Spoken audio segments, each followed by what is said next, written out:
Hi guys, and thank you for tuning in. If you're a returning viewer, welcome back. And if you're new here, welcome.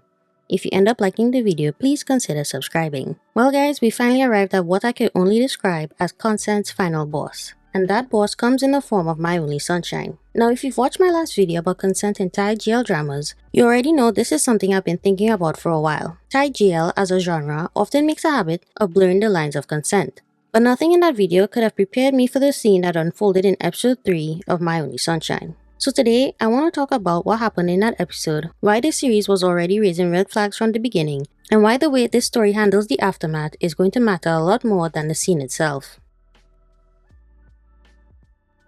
The warning signs really started in episode 1 and 2 with Flint's behavior towards Sun. Throughout those episodes, Flint repeatedly corners Sun against her will. Now yes, we as the audience know that Sun has feelings for Flint. She has been in love with Flint since she was in high school. But that doesn't make Flint's behavior acceptable. Flint is Sun's boss, which already creates a power imbalance. On top of that, Flint is someone Sun idolizes as a senior. When Flint corners Sun or pushes into her personal space, the series makes it clear that Sun is uncomfortable. But Flint continues anyway. Now I'm not saying that characters aren't allowed to make moves on people they're interested in. That's how romance stories happen. But there was an aggressiveness in Flint's behavior that immediately made me uneasy. From episode 1, I had a feeling that something about this dynamic was going to go wrong. And unfortunately, episode 3 proved that feeling right. In this episode, Flint essays Sun after accusing her of lying about her actions, whereabouts, and even her sexual history. From what I've read online, the scene was pulled directly from the original novel. And if that's correct, that's fine. Adaptations don't have to sanitize their source material, but if you're going to include a scene like this, the show needs to treat it with the seriousness it deserves. In my last video about consent in Thai GL dramas, I talked about how the genre sometimes uses non-consensual moments as shortcuts. These scenes get used to create emotional tension or push relationships forward without the characters actually dealing with the consequences. And I would love to give My Only Sunshine the benefit of the doubt here. But the SAA happens between the main leads, and if you've watched enough Thai GL dramas, you already know these stories end with the leads getting together. Which means the show will almost certainly try to find a way to repair or justify Flint and Sun's relationship so that the audience can still root for them. And that's where things start to get very tricky. What worries me most is that the show may have already started to romanticize the assault. At the end of episode 3, in the middle of the essay, Sun says something that really stood out to me. She tells Flint, "If that's what it takes for you to trust me, then go ahead." And hearing that line immediately raised alarm bells. Because the line reframes the assault as something Sun is allowing to happen in order to gain Flint's trust, which risks turning a violent situation into something that looks like a twisted form of devotion. And that's a dangerous narrative direction, because it suggests that Sun's willingness to endure harm somehow justifies what Flint is doing.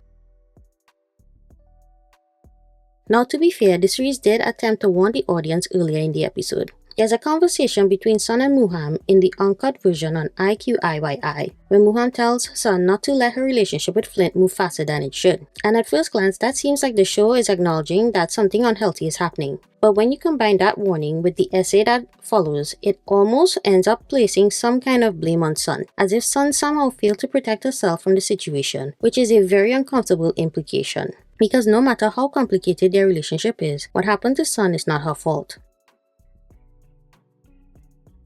Now technically, there is a world where Sun could eventually forgive Flint. Stories about forgiveness and complicated relationships do exist. But here's the problem. My Only Sunshine only has 8 episodes, and the perpetrator is the other lead. So realistically, I don't see how the series can properly explore the consequences of Flint's actions in such a short amount of time while building the necessary amount of romance for us to believe their relationship. For forgiveness to feel earned, the story would need to acknowledge that Flint committed SA and have her take genuine accountability while allowing Sun space to process what happened. And that kind of emotional journey usually takes a lot longer than a handful of episodes. Now the preview for episode 4 does suggest that there will be some kind of fallout, but from what we see, it doesn't really look like the fault is about the essay itself. Instead, it looks like Sun is still trying to prove to Flint that she wasn't lying, which is a completely different issue. If the story continues down that path, then the focus shifts away from Flint's actions and back onto Sun trying to regain Flint's trust, and that would be a very troubling direction for the story to take.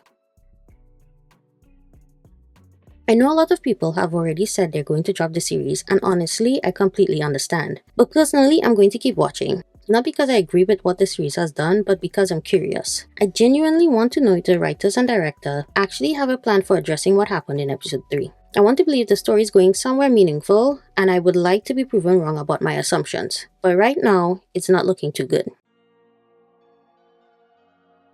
So I want to close this video by reiterating something I said in my previous discussion about content in Thai jail dramas. I don't believe scenes like this should be censored because I believe every story should be allowed to be told. But if a story chooses to include something as serious as essay, then the narrative has a responsibility to treat it with the gravity it deserves. That means it should have consequences and accountability. And most importantly, it means not romanticizing the harm that was done. Because when stories take these issues seriously, they can actually create meaningful conversation about consent and relationships. But yeah guys, I'd love to hear your thoughts. Are you going to continue watching My Only Sunshine? Do you think this series is going to do the story right? I would love to hear from you in the comments. But anywho, as always, thank you so much for watching, and if you enjoyed my ramblings, I invite you to like and subscribe, and I will see you later. Bye!